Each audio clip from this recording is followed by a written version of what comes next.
All right, I'm back. Are you ready to be done with this? Okay, this is the last, I think this is going to be the last part of the story. So, Mrs. Beam asks if Ravi wants to finish telling his story, and he says, no, thank you. I don't need to show off anymore. I'm not like Dylan Samreen, and I never will be. I believe it's your turn to guess, Ravi, Mrs. Beam says, holding the basket out to me. I close my eyes, I make a wish, and I pull out a card. It says, there is more to me than meets the eye. I read. Ah, says Mrs. Beam. Now, there's a tough one, especially for you, Ravi, because you're new here. Would you like to choose another card instead, something that might be a little bit easier to guess? I shake my head. This is the card I wanted to get. The one I'd wished for. I carry it over and I set it down beside the glass dish with the big blue candy in it. It's Joe, I say. He nods and then lifts his head and looks up at me. He smiles, I smile, and he smiles back. His eyes are brown, the color of the cinnamon sticks Amma brought with her from Bangalore. How in the world did you ever guess? Asked Mrs. Beam, impressed. It was easy, I tell her. Those candies have 4 layers. Most people assume there are only 3, but assumptions are sometimes wrong. There's more to them than meets the eye. Did you learn that in India? Mrs. Beam asks. No, I tell her. I learned it here, from Joe. Joe, chapter 48. My mom and dad are both pretty smart people. The truth is, they don't know everything. Turns out you don't have to punch someone in the nose or blab about your feelings to get your point across. Sometimes all you need is a little help from a friend.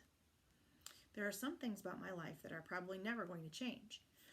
Like, for instance, my awesome metabolism or the fact that I have APD. But I've only been in 5th grade for 5 days, and I've already noticed a big change.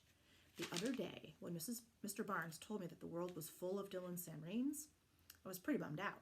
But now that I know it is possible for a couple of zebras to outsmart a crocodile, life is starting to look up.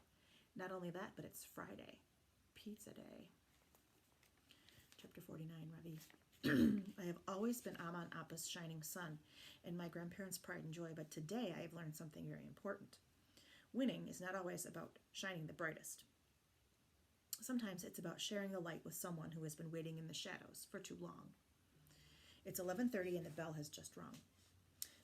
My first week at Albert Einstein Elementary School is almost over. Amma's black tongue was right after all. Things have turned out okay. As I pick up my tiffin box and walk out of room 506, I feel like a new person. I haven't decided yet whether I will eat my curd rice or try the pizza. But it doesn't matter because I know I will not be eating my lunch alone. And when I get to the lunchroom, I know my new friend will be saving a seat for me. And I'm right. That is the end of the book. We have finished it. The end part is a glossary of words that Ravi used, and the best part, it includes recipes of things that they talked about in the story.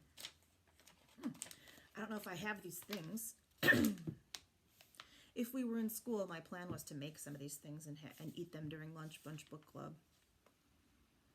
Maybe we'll still do that when we get back to school. It'll give us something to look forward to. Thank you for joining me.